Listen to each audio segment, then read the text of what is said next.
I've got such an amazing episode for you ladies today, especially my single ladies and also my ladies that are in new relationships. This is a really, really potent, powerful episode, especially for you women that want to attract in your conscious king, your soulmate, and you are also a high achieving, ambitious woman. I have got an amazing love expert who specializes in helping women just like you. So get ready to meet Sami Wunder, who is a leading international dating and relationship coach. She specializes, like I said, in helping high-performing, high-achieving women attract and keep romantic love. She shared her own pain to purpose story, which was, by the way, so relatable. I was nodding my head the whole time. I resonate with so much of what she shared. She has so much potent wisdom for you guys today. I can't wait for you to learn from her. Make sure that you take so many notes. I had so much fun jamming out with her today, and I will tell you what she shares in this episode. I was nodding with everything. I was getting so excited. I was like totally fanning her flames the whole time because yes, this is how I attracted Gerard, like 100%. Everything that she shares is exactly what I went through. Even the pain and the struggle pieces, I went through that. And she shares how she actually attracted her dream man. Listen to everything this woman says. Trust me, it's so powerful. Take a lot of notes, especially also if you are someone who has been really wanting to cultivate more of your feminine and learn how to shift into your feminine energy so you can create that polarity in dating and in relationship. We talk a lot on that. She shares some amazing tips, and I'm not going to spoil it anymore because there's just so much goodness in here. You're going to want to listen to it until the very end. Trust me on this. So without further ado, let's dive into the episode. All right. I've got a fun episode for you ladies today listening. I've got none other than Sami on here with me, Sami Wunder, and we are going to dive into all the juicy things around love and relationship and attracting your dream man, your soulmate. So Sami, welcome to the show. I'm super excited to have you on today. I'm so happy to be here, Ashley. Thank you for having me. Yeah, and I would actually love to start off just so also my listeners can get some context and get to know you a little bit. What led you to this work? What led me to dump my career as a trained economist and become a love coach for high achieving women? Okay, so I would say there were two primary factors or catalysts in my journey. The first one was my own personal struggles with men. So just a decade ago, I was the smart woman, good-looking woman on paper who just couldn't, for the life of me, keep a man in my life for more than a few weeks. And it did not make any logical sense because I was smart, I was hardworking, I was a good person, I would like to say and believe. And man after man would, things would really develop in a very intense way, and they would come with all the words and all the promises, and then slowly they would start to disappear, ghost, fizzle out. And usually the words I got were, it's been great getting to know you, but I don't think I can give you what you want, or some version of, I love you, but I'm not in love with you. And so all of this was happening at the same time as my career as an economist was growing, and I was working with international development organizations. And yet in my personal life, I felt this deep dissatisfaction and gap.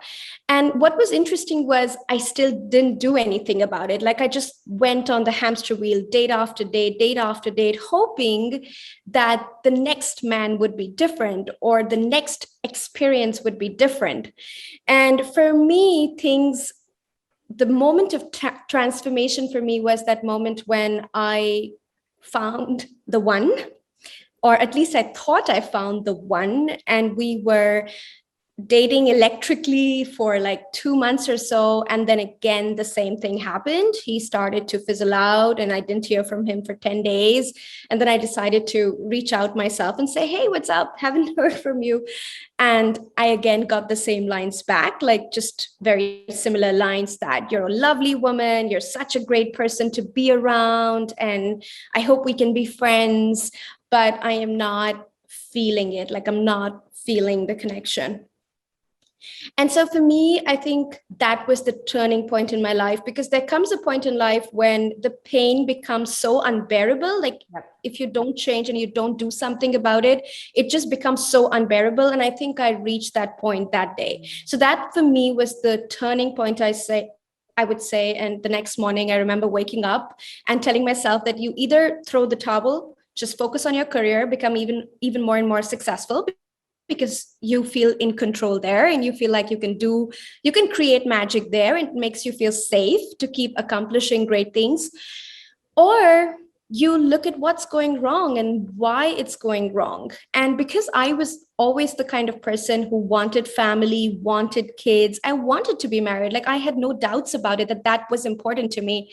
I decided to, dive nose deep into understanding romance, understanding how attraction works, understanding how our romantic relationships are so different from our social relationships. And what I learned was so powerful and so transformative for me personally. I felt like I became a different person, and I suddenly understood the importance of polarity in romance. I understood how I was leading so much with my masculine with men, and how it was so important to like cultivate my feminine if I wanted to attract a great, strong man, as you say, conscious king into my life. And within 9 months of doing the work and rotationally dating, which I love to talk about, like it's dating more than one man at the same time, I attracted my husband. We got engaged within 9 months of meeting. And today I'm 8.5 years happily married. I have two beautiful boys. And I don't just have a marriage, I have the love of my life. He is my person, and he supports me with my success, and he supports me when things get tough with the kids. So this is like a true team that we have here, and I just feel so blessed. So this is the personal part of the transformation. I think the second catalyst to becoming a love coach was my own dissatisfaction with my career, so to speak. Like as a trained economist, I was good at numbers, and I remember sitting at these desks and writing these long reports, and then just hoping that one day I will impact somebody positively somewhere down the line over the years. And so I just had this constant nagging feeling like there's got to be more to life. Like there's got to be more excitement, more joy, more impact in life. And I think when I moved with Chris to Paris, my husband, to Paris, we lived in Paris for 2 years because he got a great job and we moved there. I suddenly found myself sitting at home because I couldn't speak French. I was still learning German. My husband is German. And then there was this culmination of all these things coming together where I was like, oh my God, like I'm at home. I have a master's degree. I have brains. I cannot just sit at home and be a housewife, as amazing as that feels for a given few given months. And what can I do here? What gift do I have that I can share with the world? I can share with women. And that's when the idea of doing what I was doing anyway with my girlfriends, like, they were all turning to me and they were asking for advice anyway, because they had seen my transformation and my journey. I was like, what if I did this on a professional level? What if I trained as a coach? So of course I went on, got my training as a life coach. I learned the skills of being a good coach. And then to that on top, I put my own process, which is the process that helped me succeed with attracting my husband. And I mean, there's been no looking back, Ashley. We've come so far in just 5.5 years. I've helped over 300 women walk down the aisle. We have some really amazing results we're so proud of. I've built a multi-7-figure business, and we have clients clients across 55 countries of the world. And I'm just really turned on and happy that I am able to share the gifts and the messages I have with high achieving women all over the world who are excited to find love, and not just find love, but find amazing soulmate love.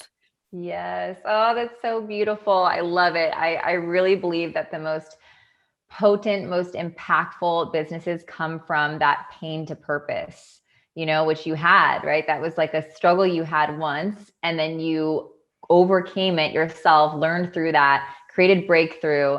And then when you got to the other side, you realized, oh my gosh, I want to support other women with this because I know what it's like.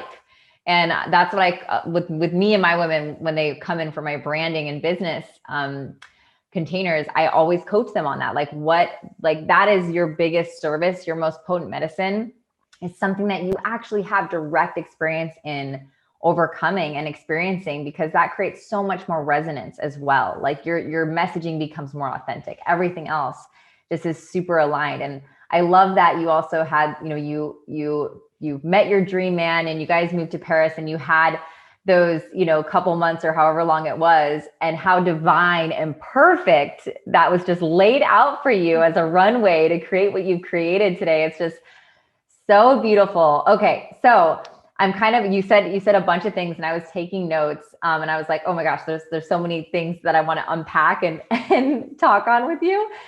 So, okay. First and foremost, the first thing that I wrote down that I heard you say is that, and a lot of women listening, by the way, can relate to this because I have a lot of high performing, high achieving women and women who are creating a lot in their lives and their businesses. What would you say is like that number one thing that these women, these ambitious, high performing women, collectively like struggle with, that actually stops and blocks them from having that dream relationship with their king? I kind of have a feeling I know what you might say. Okay, so as an expert, it's always like, okay, number one thing, because there are so many things, and I think it's different for every woman. But I would say for the majority of my clients who come to me, what we find is that they are operating in their masculine in their love lives. Mm-hmm. And I think it's so important that we're able to hear this without getting triggered, because I love masculine energy. I'm a mother of small kids and I'm a CEO. I wouldn't survive if I didn't have my amazing go-getter, powerful, strong masculine energy inside me. Mm-hmm. I think the problem starts when we take this energy into romance.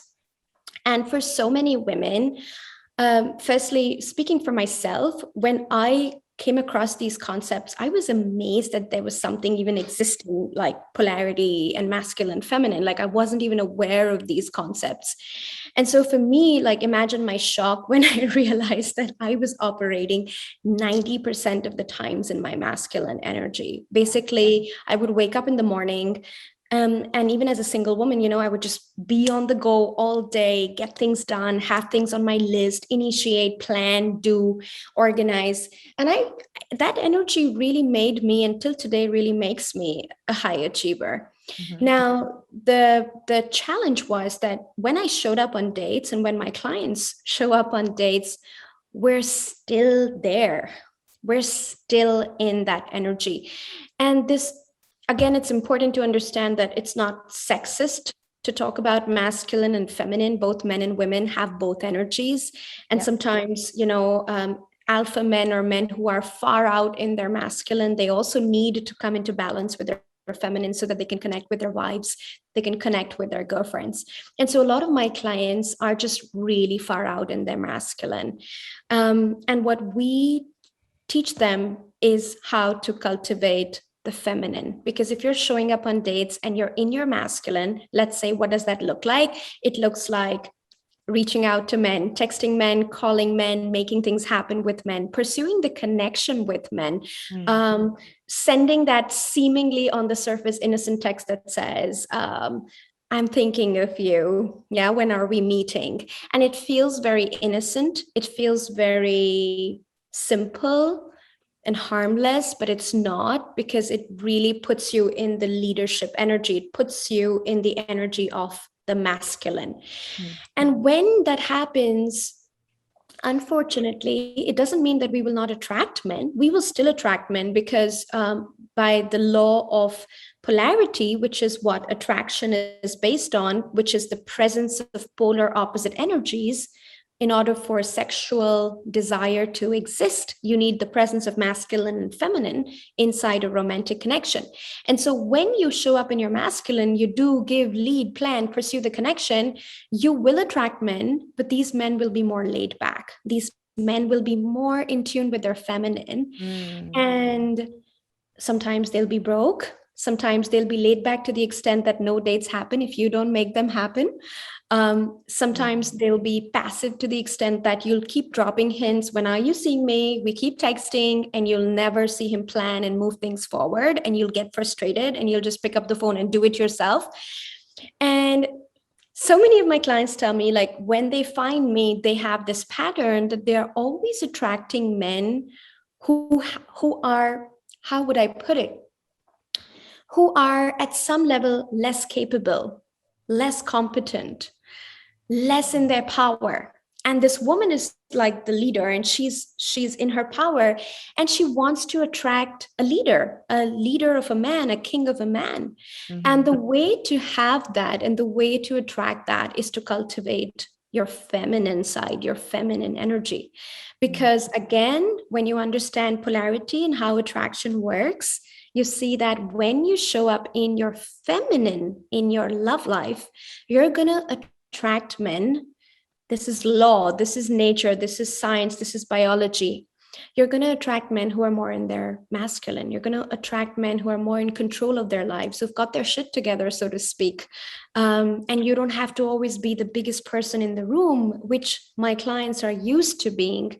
And they're tired of it. They're exhausted from what I call rowing the boat all the time. And they would like a partner that also rows the boat with them. And may I even say for them sometimes. Yeah. Oh, so good. So true. And I resonate with so much of that. And I'm sure you ladies listening are nodding your heads as you're listening to her as well. And okay, so when we talk about cultivating your feminine, and by the way, thank you for giving examples of what it looks like to be leading in with your masculine when it comes to dating. Because that was something I was going to ask you, and that's perfect, because it's important for us to have the awareness of what that looks like so that we can catch it. And we're like, okay, there it is. You know what I'm saying? So from that space, shifting energetically, cultivating your feminine, can you talk about that, and how do these ambitious women start to shift and cultivate their feminine? Sure. So I think the first, again, simple sounding, but harder to implement concept is leaning back.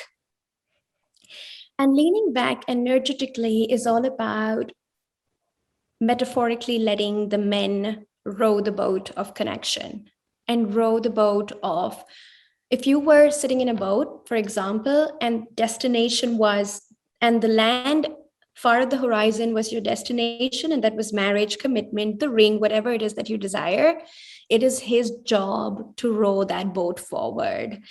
And you have to lean back. You have to let him pursue the connection. In very simple terms, it looks like he reaches out first. Now, this is not about being a woman from the 50s. This is not about women not being strong enough and equal enough and not having the capacity or the capability to reach out. What I have noticed is that so often when I ask my clients, what feels good to you, not what you cerebrally think you should be doing when you like a guy, but what feels good to you? Does it feel good to you to reach out, bounce on him, ask for his number, call him? Or what feels good is that when he makes that step towards you, what feels good to you? So feminine energy is all about being in touch with our bodies and our feeling sides, and not being up in our heads. Because so many times when you listen to mainstream TV, media, films, they're full of examples, even male relationship gurus and love gurus. They're like, oh, you like a guy, you're like a strong woman, go up, walk up to him in the bar, ask for his number. And women do that. And it sometimes gives them temporary results, because the guy, the guy's ego has been flattered and he's going to be like, sure, yeah, here's my number, call me. But it never leads to that sustainable long-term relationship. And these wonderful women, they keep coming back to the same point again and again, that things move a little bit ahead with the man, and then they fizzle out, and then they fizzle out, and then they fizzle out.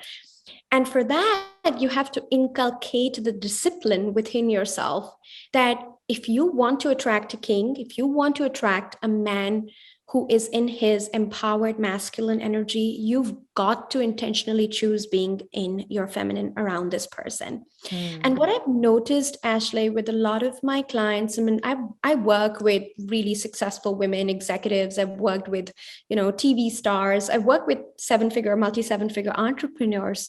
And what I see is that they understand feminine energy logically. They understand it. Like, they're not stupid. They intellectually get they should be in feminine energy. But when they like a man, when they feel like that person shows up in their life and there is that spark and there is that connection, that's when there is a tendency to just completely put aside polarity and then just tell yourself, oh, it doesn't matter if I send him one text and ask him out. It doesn't matter if I call him once and let him know I'm thinking of him.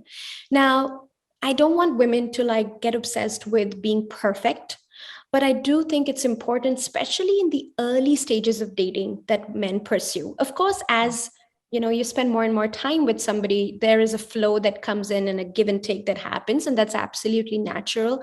But especially at the start, it is so important for men to feel like they're choosing you and they are pursuing this connection, and it is their decision and not just because they got nagged into or pushed into choosing you. And it gives us women so much power when we're able to lean back and we're able to let men make those hints about, when are we meeting? When am I seeing you again? That is not a hint that a woman in her feminine energy makes, because again, the minute you make that kind of hint, you are rowing the boat, you are leading the connection, you're pursuing the relationship and taking it forward. Lean back also means, letting him be the giver, letting him be the one who's spoiling you with flowers, spoiling you with gifts, planning really nice dates to impress you and please you. So leaning back, I think, would be the number one way that I recommend my high achieving clients to start shifting the way they're showing up in their love lives. Because when they do just that much, it sounds like a simple shift, but when you do just that much, you see the tremendous transformation in the kind of men you start to attract. Because all the douchebags, all the losers, all the players, they don't want to make an effort. They want the woman who rows the boat, gives, does, plans, leads. And the minute you go into your feminine, it's like, you start to see the world of men differently. It's like all these men who were previously wasting your time, they suddenly fall off the radar because they're simply not capable of making an effort. They're not looking for that kind of agreement where they want to commit and make an effort. They want it easy. They want it convenient. And only the high achieving women who are in their masculine, they are showing up as convenient, because they do everything. And it's amazing how just doing this much is so transformative for my clients, and the kind of men that start to show up in their life is it's just amazing to watch. Yeah, that's what I was just going to say, is the caliber of men that you begin to attract just transforms because your commitment to be in that energy. It's so absolutely true. I mean, even my own life, I was looking back, and by the way, one of my non-negotiables when I was dating this is one of my personal non-negotiables, is that I had to be pursued. I needed, it was a non-negotiable that I must be pursued. I must be courted. It was an absolute non-negotiable. And I also love what you said about, you're like, well, what do you want?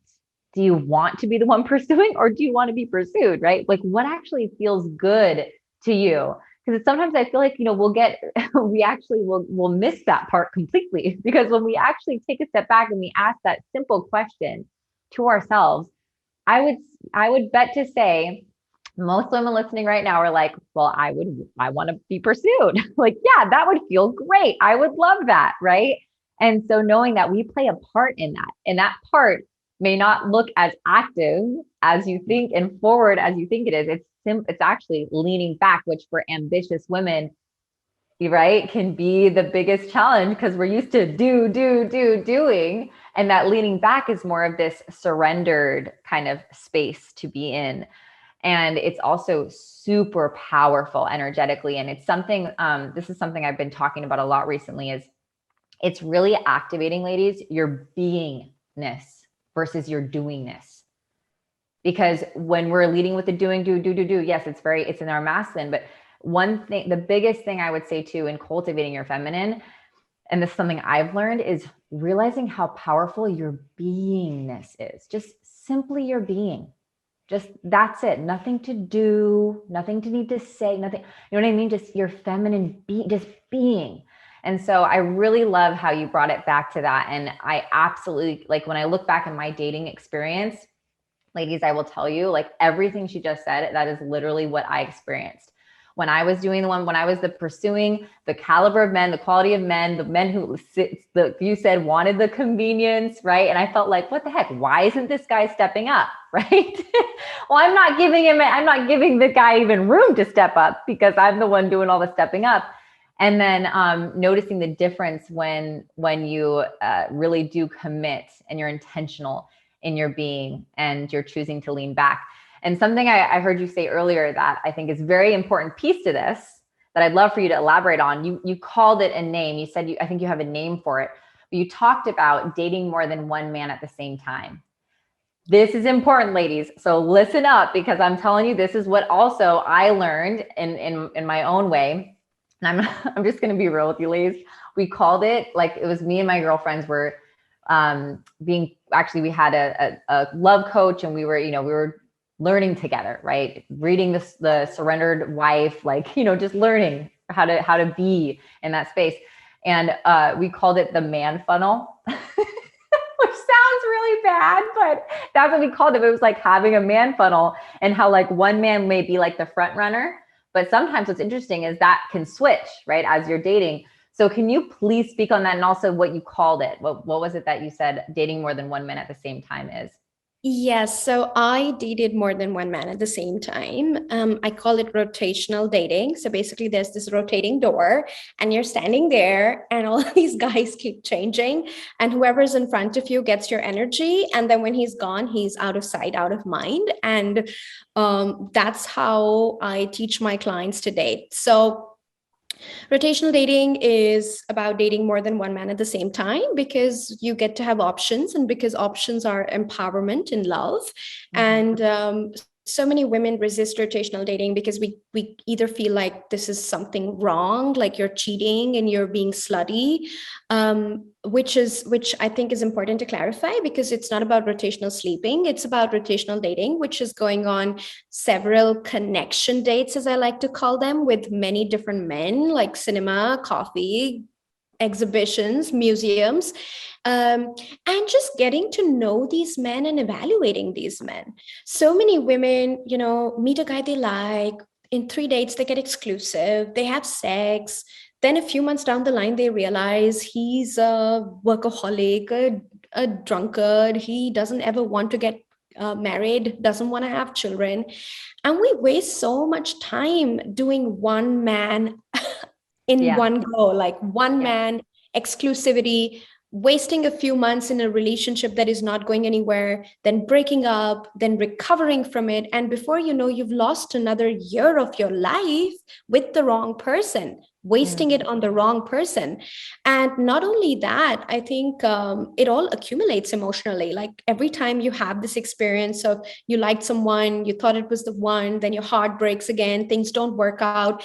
It's just a lot of emotional baggage that keeps building up over the years. And so to cut through all of this, what I teach my clients is that you should be seeing more than one man at the same time, especially at the start. And I'm going to tell you a little bit about my story, because I actually rotationally dated all the way to the ring. So I was not ready to be any man's girlfriend. I told my husband, when Chris asked me to be his girlfriend around the 2-month mark, I said to him, okay, that's nice, and I'm flattered, but like, girlfriend, boyfriend is for teenagers. It's what we do in college. Like, I'm not looking to be any man's girlfriend. I'm looking to be a wife, and I'm looking to get married, have a family. And till you know that I'm the one for you, not just for now, which is a girlfriend, but forever, which is a wife, I'd like to keep my options open. He was totally aghast, couldn't believe what he had heard, went silent on me for 3 days, and I thought I lost him. But then he got back and he said, okay, let's talk about it. Let's talk about what your vision is, and what you're looking for. And then, of course, by the 9-month mark, we were engaged.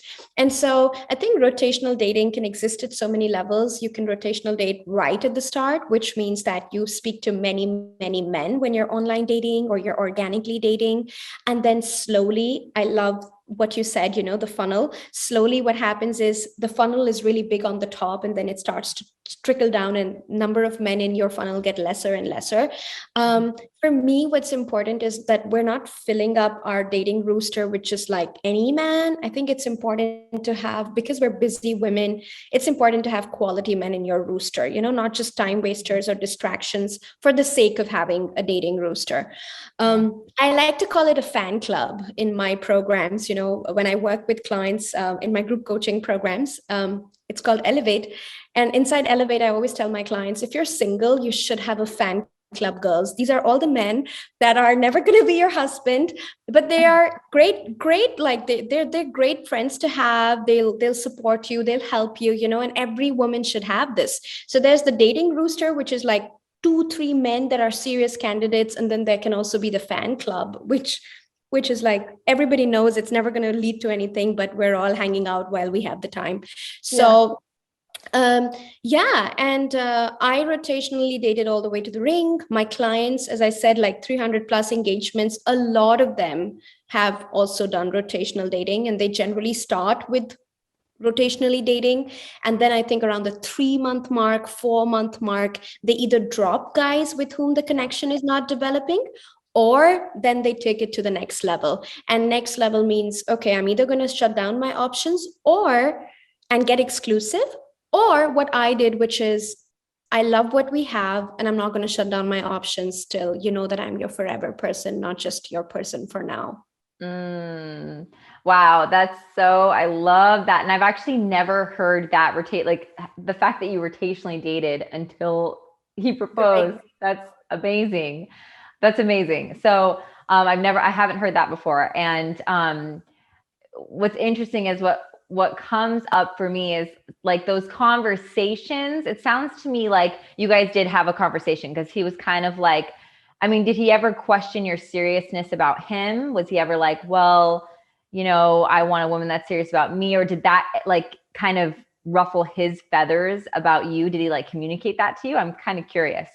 Well, let's say he was annoyed, but he was annoyed. And at the same time, I showed it to him that I was giving him the jackpot. Like, if you're smart, you'll see that I'm literally telling you that if you were to propose, I will close my options down. Yeah. So for a smart man, of course, you can get dissuaded and discouraged, or you can see that you can step up your game and win this woman's heart. And so my husband decided to do that. He decided to not get insecure. He decided that the connection we had was worth fighting for. Yeah. And I would never in my life propose to a man. So he knew that was in his, the ball was in his court, and he had to do what he had to do to get me off the market, so to speak.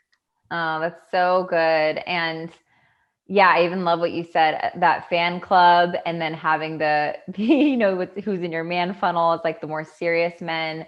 And I also love what you said, because this is another question that I've gotten from my clients is, well, what about, like, because it's like, well, I don't want to be, sleeping with more than one man. I'm like, well, no, that's not what it's dating. It's about exploring the connection, learning about him, right? Like, really, I love what you said about, I think you said observing, right? Like really kind of sitting back and observing as well. Like that's huge. Versus, just notice the difference in that, ladies. Observing versus like controlling, right? It's just such a different energy when we try to because I feel like a lot of women too, and I have been in this position before where we'll try to mold the man and like make the man be the dream man when we know like deep down he's not it, but we like, because we have started investing ourselves into him, maybe we committed to him super soon, like you said, you know, within the first month or 2 months, right? Because they asked, then it's like we feel like almost like, well, I've got to make this work. So let me just let me just mold him. No. It doesn't work that way. It doesn't work that way. And also what you said about the 3 to 4 months, right? And you were talking about like you date, like you'll date one guy in 3 to 4 months, and then you realize, oh, it's not the one. And then you go, and that, I cannot tell you, ladies listening, that was my life. That was, and it was like, and it felt like that, like such a time waster. Cause then when you look at it that way, right? That's 3 to 4 months, one guy, that's it. Another 3 to 4 months, one guy. Now you're at half a year. Okay. And then it's like that pace, it's just, when you look at it, it doesn't make sense. And I know one of the things, it's interesting because at the time I didn't see it as that. I actually saw it as the opposite. I was creating this sort of illusion because we women, we have this thing where like, okay, our biology clock is ticking and we feel like that kind of pressure, right? And what's interesting is I felt like that was the right thing to do. Like I felt like that was probably the quickest way, which in reality, ladies, it's not.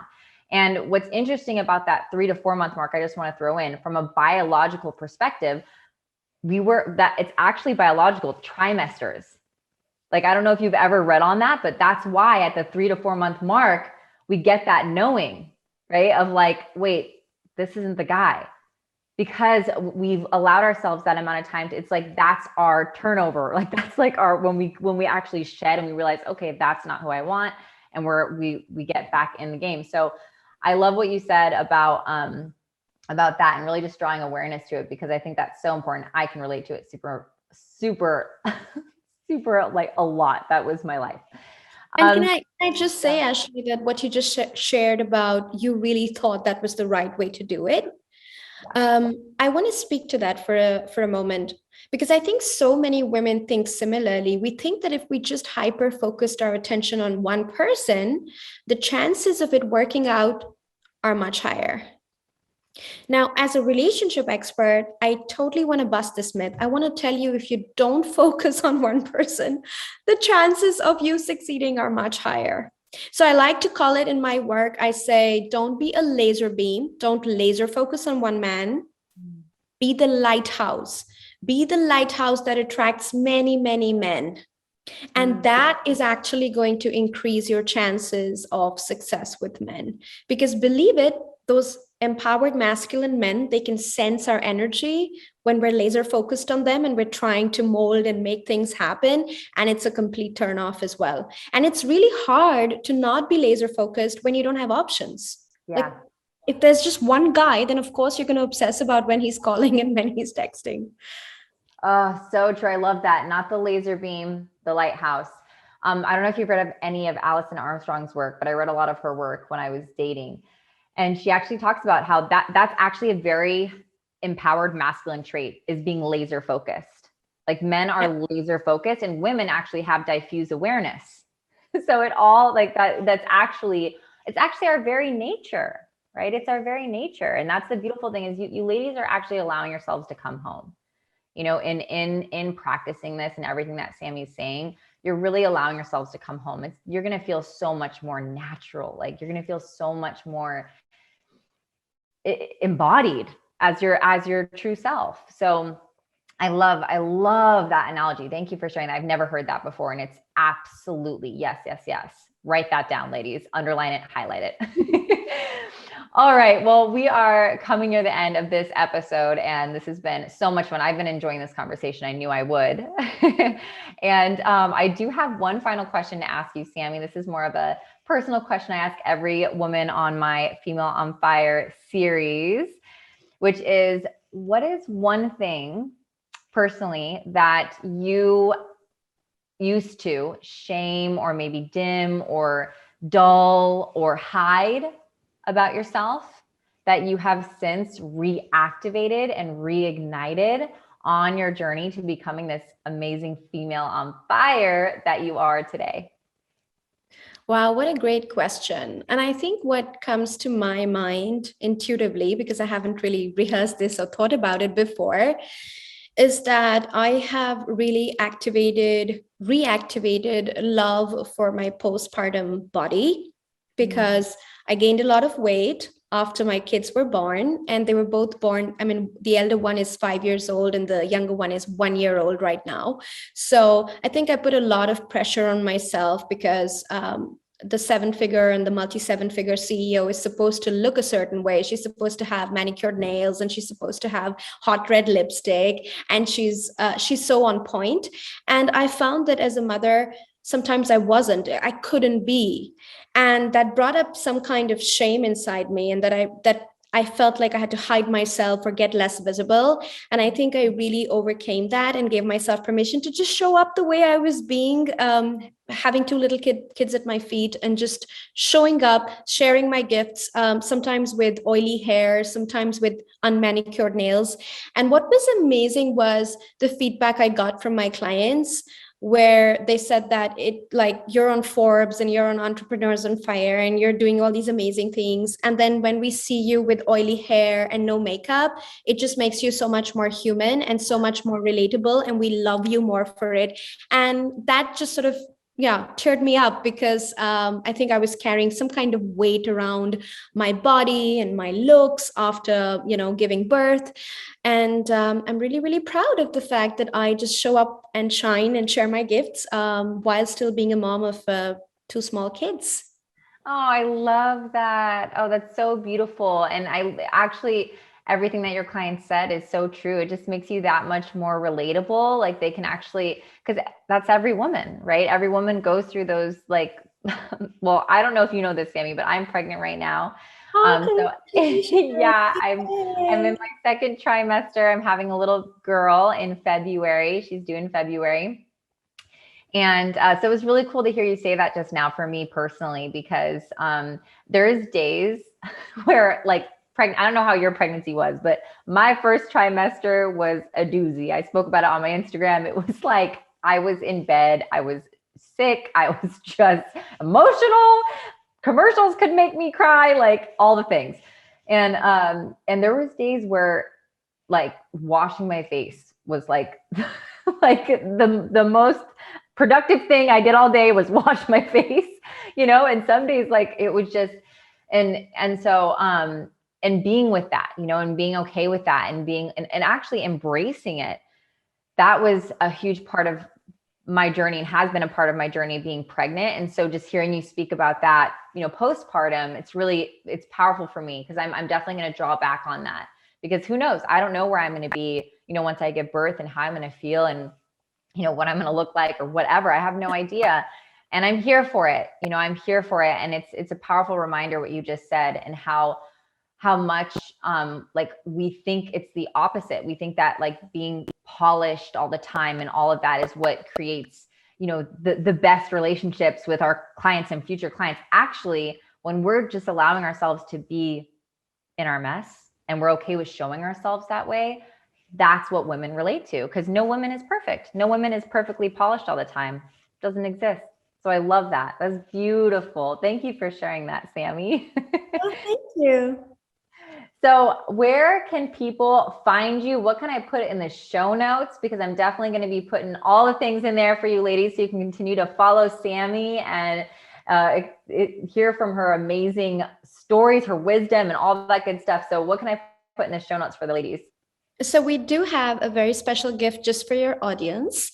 So this is a free guide, a training actually that I have prepared. It's called Lean In at Work, Lean Back in Love. And it's giving these amazing women 3 powerful feminine energy shifts that they can embody starting today, as soon as they download the training, because we've got the masculine energy part nailed down. It's the feminine energy part which feels harder to cultivate. And along with this training, there comes a PDF. It's called the 10 Powerful Feminine Energy Scripts, to inspire him to lead and get him to take charge. Because I get clients asking me all the time, Sami, I love this whole feminine energy. It still feels a little elusive, vague. How do I put it into practice? How do I put it into words? Like, what do I say if a man asks me to pay on a date? What do I say if he wants to have sex and tells me, I like you, you don't like me, why don't you sleep with me? So I've put in my feminine energy scripts together on all these important topics: money, sex, boundaries, conflict, getting him to take charge and cater to your needs without controlling and manipulating. And that training is also part of this free gift that we've prepared for your community. So they should absolutely go check that out. Awesome. I'm definitely going to put that in the show notes. I'm so excited for you ladies to dive into that. Yes, so good. The languaging is very important. I even hearing what you said to your husband now, but at the time he wasn't your husband, what you said, how you said that must have been so important too. Cause I'm sure there's a way we can say that doesn't work. Absolutely. Absolutely. And of course, I mean, I'm very happy to welcome women on my Instagram handle. I'm at Coach Sami Wunder Coach. And of course, my website, samiwunder.com. You just have to make sure it's spelled right. SamiWunder, samiwunder.com. Awesome. Well, thank you so much, Sami. We'll make sure to put all of that in there for the ladies. And thank you for your generosity with your free gift. I'm super excited for them to dive into that. And of course, thank you for just giving of your time, your energy, and your wisdom during the show today. It was a pleasure having you. Thank you, Ashley. You've been such a wonderful host.